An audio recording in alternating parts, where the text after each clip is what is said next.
Hi, welcome to a new Sanctus Library update. This is update 3.0. There's a lot of content and changes and new assets, so get comfortable because this is going to be long. Okay, the first material we are going to see is the brick wall. A lot of parameters to play with, the different presets. As usual, you can change the different parameters here. The size of the mortar, how uniform the mortar is placed. We have a perfect mortar and the worst possible mortar. And there's a lot of things you can try later. We can change the brick type and keep all other preferences. We have a neoprene fabric with control on the wet look, dry and wet.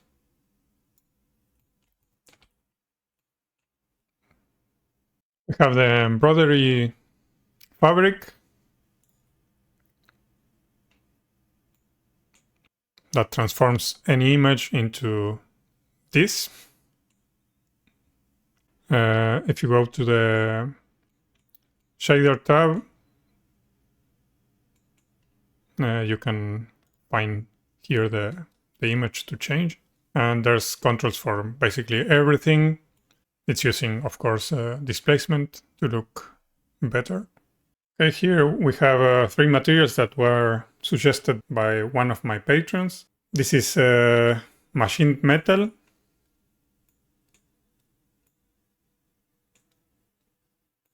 We have rail metal. And we also have galvanized metal.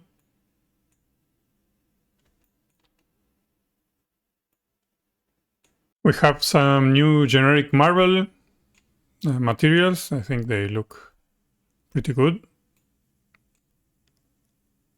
You have very little cracks and veins and little different stains. There are different presets that are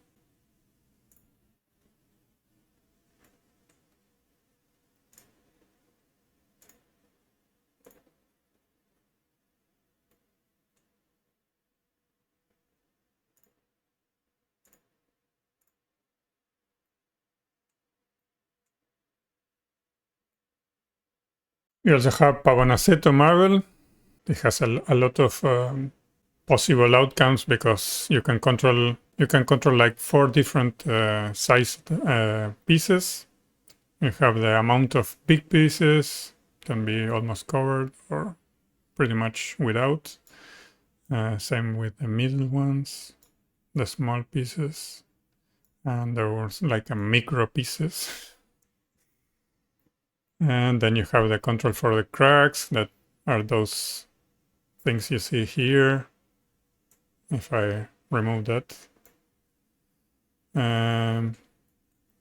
Again, different types. Since we were playing with marble, I also created these marble tiles, this floor, with different materials that we already have. We have this one, this one, this one, and the one you already saw. We also have this new metallic car paint that I did with a new technique.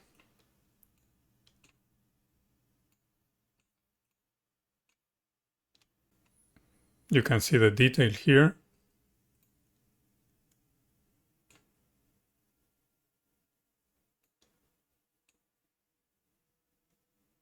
There are some changes to several materials that you can check in the changelog, but I wanted to mention this one because there's quite many changes. We can change the direction of the road, if it's X or Y in the UV map. And for example, if I change the scale of the road, scale X3, Now it's stretched, but you have a mapping scale here. So now my ratio is 1 to 3. So I change this to 3 and everything goes back to normal.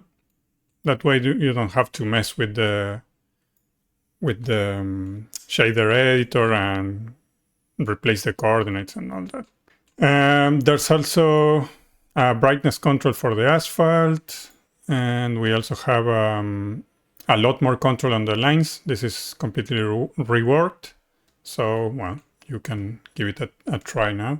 Okay, before we go through the new geometry nodes generators, I did some changes to the way you can use them, because, for example, this was the MOS generator, and so far you had to add it to the scene, then select the generator, tab, remove the vertices, go to the modifiers tab, select your target object, then you had to edit mode again, select the draw tool and surface, and then you could start drawing. Now we have different types of generator, and depending the type they are, they have different buttons to apply them differently. So in this case, we just press draw on surface, and we are ready to start drawing. The target is automatically loaded here, so that's like an improvement in the way we use them. There are like 5 different for things like an object. You have add new, adds it to the scene. There are things like things that affect an object that it's already there. For example, effects. We will use this one. We have apply to mesh, so you have to have a mesh selected. Apply to mesh. We have things that we are going to attach to other objects. We have place on surface. So we select an object, place on surface. It will align the object to the normal of the face, and you can place it there. For example, free draw, you don't need an object, and you press this and you start drawing. You can also apply to a curve. This has 2 options. So maybe you create a circle and then you apply it to the curve. It's more convenient and more comfortable to use. So basically they will give you the options that are valid for that generator. Okay, first we're going to see the planks flooring. This is to apply on any shape of a plane. You can create the shape you want and select it, and you will see the apply to mesh, and that will change it to same shape but with planks. You can see even the side of the wood has texture also. You can see the rings there. We have the length of the planks.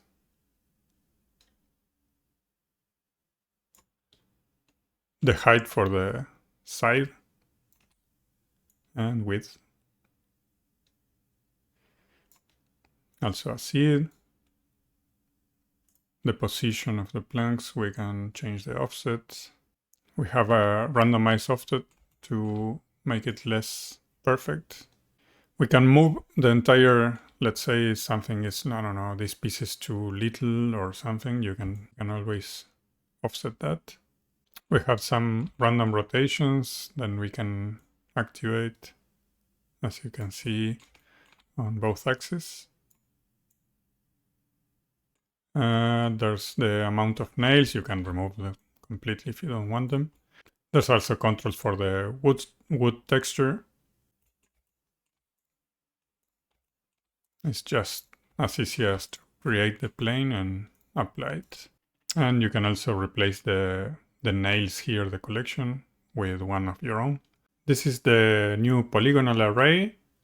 We select the object where we want to place it and place on surface.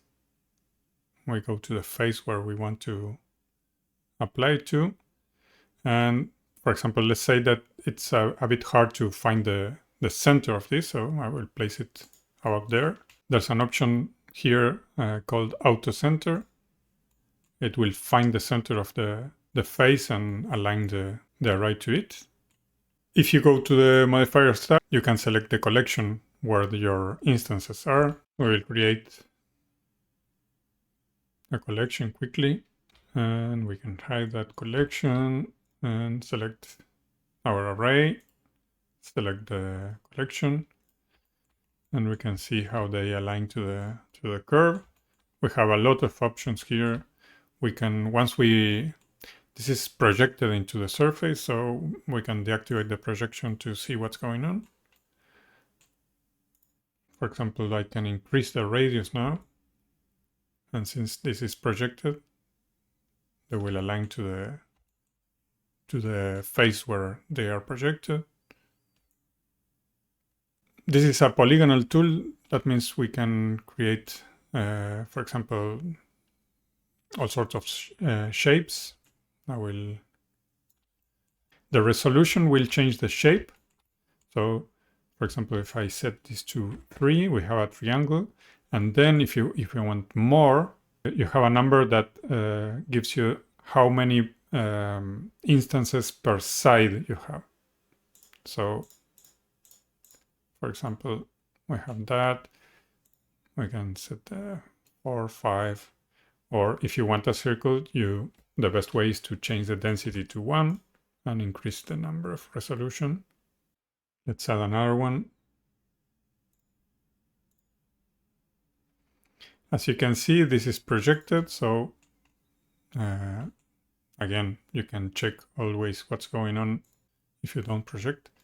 And you can see the ones that hit surface will be projected.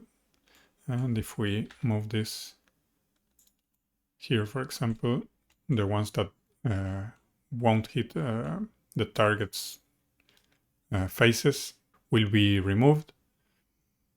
Let's apply this project, and you can see I will grab this around here. And what's going on? Since my projection distance is already past this face, those 3 won't find also the face has to have the normals correct, so they don't instance inside objects. In this case, what we can do is increase the projection from, and then we will catch this too. The same goes for the projection distance. If this is, you want them to instance there, but not that far, we can decrease this number. There's also a specific rectangle shape, because this is all equilateral, but the rectangle can have different values for X and Y. So I'm going to add a new one. Let's remove that. Place on surface. I will place it here. I will auto center. I will change this to rectangle.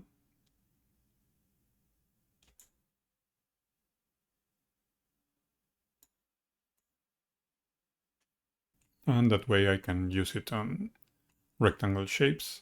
And there's a lot of things that you can try, like missing pieces with a seed, of course. We have a random rotation on Z-axis. We have to add an angle. We have to change this from 0 because otherwise it will randomize 0 value. We have, for example, 180, and the random will give them a number between 0 and 180 to each of the pieces. Same for all the axes. We have a scale variation here. You can order by index or random inside the collection.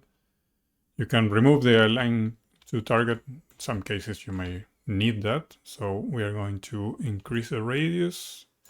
As you can see, they are aligning to this face, but if we remove the align to target, they will be with the original rotation. And with the new system to place them on surface, I think it's quite practical. You can have as many as you want, auto center, and they will adapt to curved shapes also because of the projection. For example, if you want to place them on this border here, you can add a new one here, auto center, increase the radius, and then you can increase the resolution. And you also have control on the amount of rotation. So one is an entire rotation, but you can create arcs also. We have the new domino generator. We can draw on surface or apply to an existing curve. I will try the draw surface and just start drawing.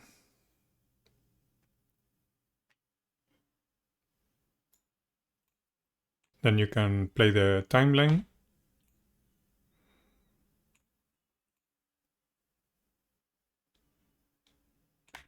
And it will animate. There's a random position for the pieces when they land to make it look more real. You have the control on the animation, the frame to start, because, for example, we have this one here.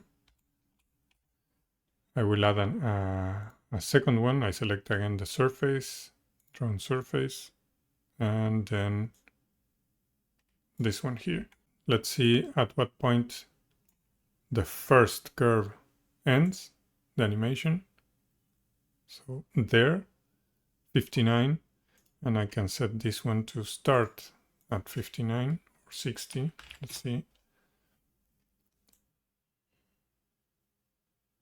That way you can have more than one combined, and you can create multiple lines or pieces that go up. You can animate the last piece to drop on one, and with the offset you can combine them like that. You can change the color of the piece, the color of the numbers. You can also remove the numbers completely. The numbers are also a procedural texture that gives random values to each piece. You can remove those. You can add random colors. You can change there are two pieces, one with this bevel a bit more rounded and another one maybe to resemble more like the wood dominoes. You can increase the roughness there. Remember, you always have a button here to go to the documentation of each asset. Here's a little tip. If you want one of the pieces to animate manually, for example, this works for all the generators when you import them. For example, I'm using here a piece, but you cannot see it in the outliner, but the data is there. So you can add any object. You go to the data tab, search for the domino piece here. As you can see, it's black because the attributes that work for the generator are not affecting this piece. So what we are going to do is go to shading, and these are the attributes. So we duplicate the material for this piece, and in this case we are going to disconnect this, and we can select the color there. And also the original piece has a modifier with a bevel, and there you have your piece.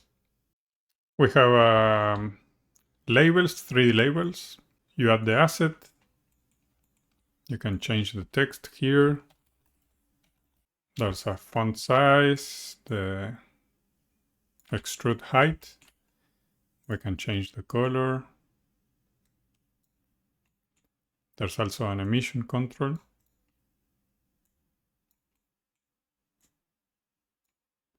You can set this to 0, so it's basically flat. Also, you can center it around the origin point. You can also rotate the text 90 degrees and extrude again. Let's remove the emission for this. And I can't expose this because there's no way to do it, but you can always go to the Geometry Nodes tab and you can load any font you have locally. I will show you one. Characters that go below the surface, you can always move it or use the offset line here. And now we are going to see the snow trail.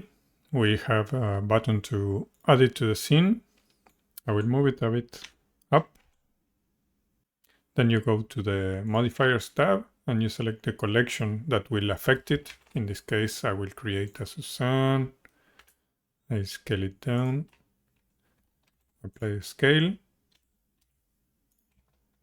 And I will move it to a new collection. I will call it Snow. Then we can select the plane again and choose the collection Snow. In my case, this plane reacts to anything that goes below the surface. So we have a second plane a bit lower, and that has a collision and also a rigid body, passive, that way it won't fall. And on this one we will add a rigid body active. We go to 0 and we play it. We can duplicate them and rotate them a bit so it falls a bit different. There are some values that you can change if you select this, the terrain. For example, maybe this is too smooth. I will set it to 1. And you can also move everything. You can see while the timeline is active, anything that goes below will affect the terrain.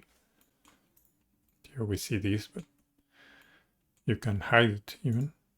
You have the size of the terrain. You have to be careful because this is subdivided. So the best way to go is this subdivision is after the simulation. So you can set it to 0 to simulate. And then when it's finished, you set it to 1. Otherwise, it will slow down the simulation. We go to frame 0 because otherwise the values won't change here. As you can see, we can set this to 0 and will be completely plain. And here you have a scale for that texture. Sometimes, I'm not exactly sure how this works, but the simulations in Geometry Nodes stop working. You have to save and revert or load again the file and it will start working again. So I will do exactly that. Save, file, revert, frame 0.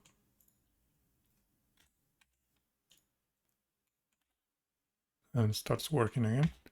So you can now activate the subdivision and you have the control on how smooth the result is. With cycles, there's a bit of subsurface that helps with the snow effect. We have the new Orion curve. This is completely reworked. It's basically a new tool completely. And you can also add a new or apply to an existing curve. The first thing you have to do is select the collection that you want to instance. So we go here and I will try this one. My collection has a cube and a Suzanne. And you have the order, for example, in this case is random, or you can use index. We have a control for how many points we have in the curve.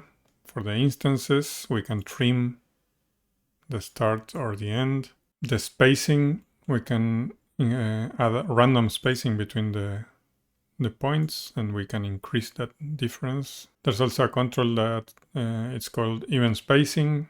That way you will basically select the space that you want between the pieces and the the amount will be automatically. The less space we select, the more pieces that we have. Offset position on curve will basically do that, move the pieces along the curve. So as you can see, and when they hit the end, they will be spawned at the beginning. The distance factor is basically a multiplier for the distance between them, but without affecting the curve. So, for example, I can compress them like this. The curve is still there, and then I can offset. We have translation basically moves the particles, and I move the position on z-axis. They will move all up. On x, as you can see, they move along their local x-axis. And this will be along the y. Same for rotation. We can add a random rotation on z-axis and all others too. Let's say you want them facing the tangent of the curve. You can rotate on z-axis manually, 90 degrees. There's also scale, random scale. The other thing that it's interesting here is that this also works for multiple splines. The offset, for example. We have this new geometry nodes eyes. We add new. And you can basically change everything here from the shape of the eyes. You have this is real sized and based on average. We have the radius, separation, the color of the pupil, focus. You can, for example, add an empty. Let's scale it down. And you can set it as the target. And now if you move the empty, the eyes will follow. And I did a different version. As you can see, the eyes don't converge, I think this is the word. But there's an option for that.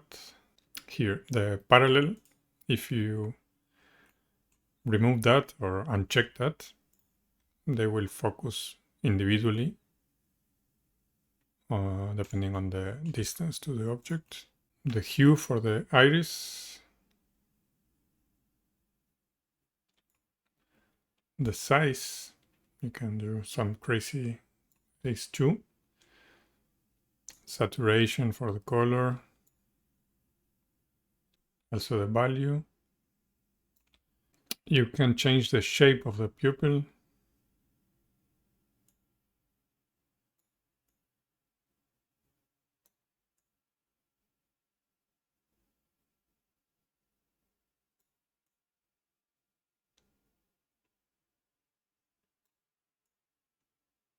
And as usual, you have a seed there. And we have the neon sign generator that will basically create text with an entire sign.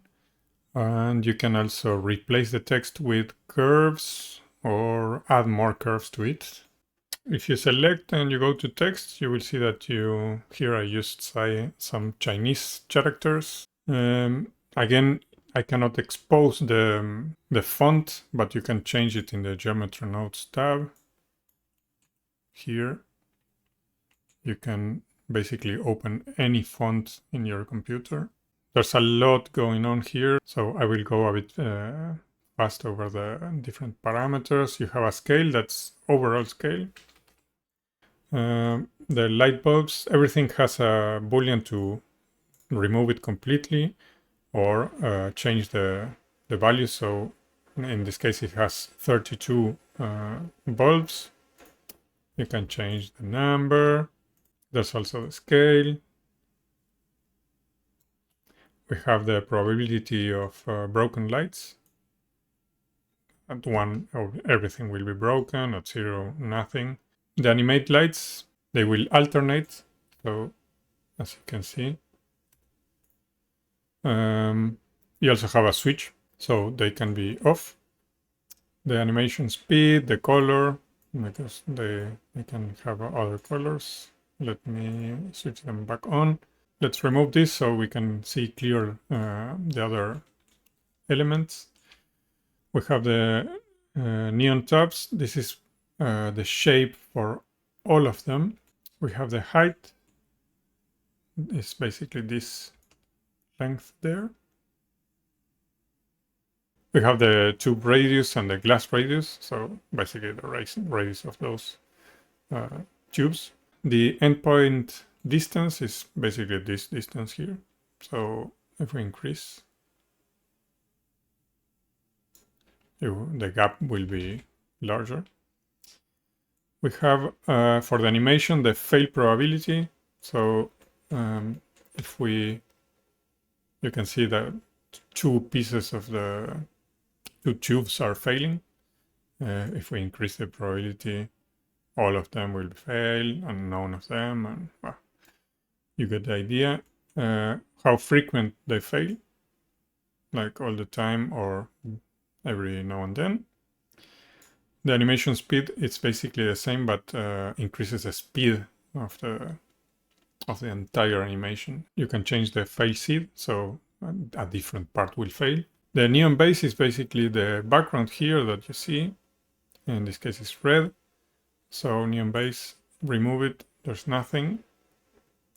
Now you can increase the height, and it will push the neons that are on top also.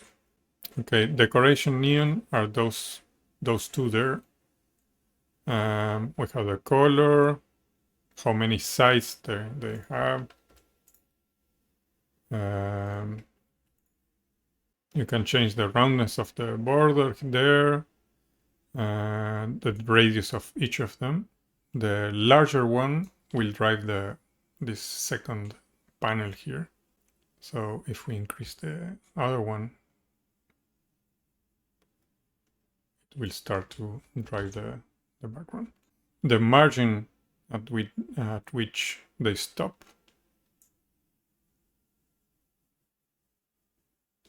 There's also a switch to turn them off. This is the background for those, basically this triangle that you see here. You can deactivate it. And you have the height, margin, so, and you have the color here. You also have the main panel color. And you can change the margin also, rounded corners, height. It will adjust everything. Here you can change everything about the text, color of the neon light and the background.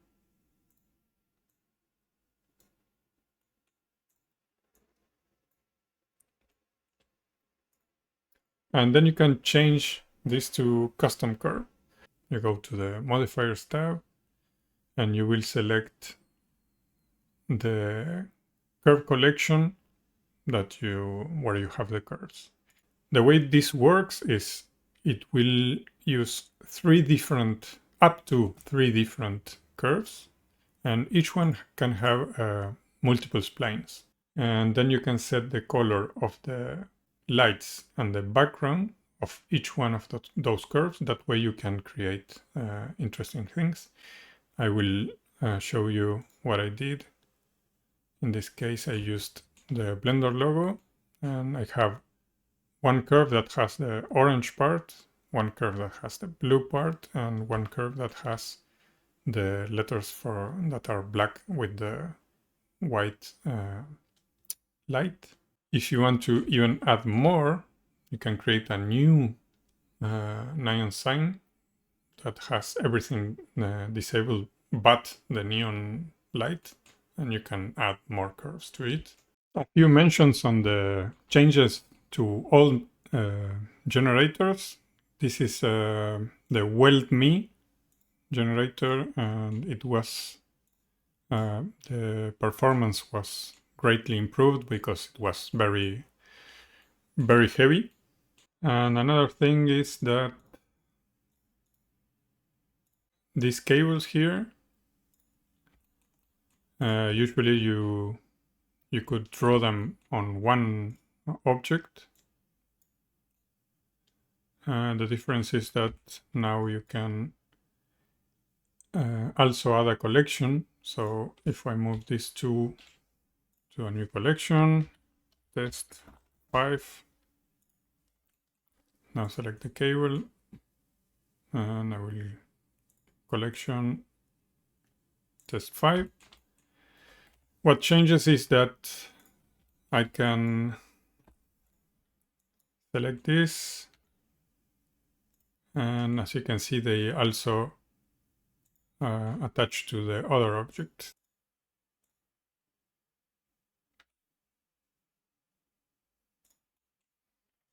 You can subdivide the curve, but as you can see, well, that was not possible before, and it was a request, so here it is. There's also the change in the parameters are more organized, and you can see the text more clearly. Here you have a comparison, the before and after.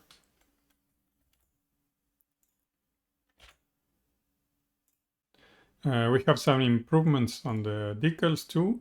There's a new button to reposition decals that will keep all the parameters. In this case, you can see the damage, procedural damage, and everything, and you can reposition decal, and you can change it on a different object, and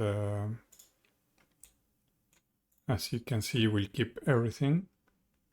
I can again reposition. Another improvement is that we can use a decal here, and let's say you want to add a mirror modifier. As you can see, the text will be mirrored too. So what I did was to use this data here on the procedural material to invert also the decal. So if you mirror U and increase this to 1, you will see that the texture is mirrored too. This didn't work before because this is a custom UVs made with geometry nodes, so I just adapt them to work. And also this mirrored decal will bake correctly. There are also other minor changes and fixes that you can check in the changelog in the addon documentation. I hope you enjoy the new update. Thanks for watching, and see you on the next one.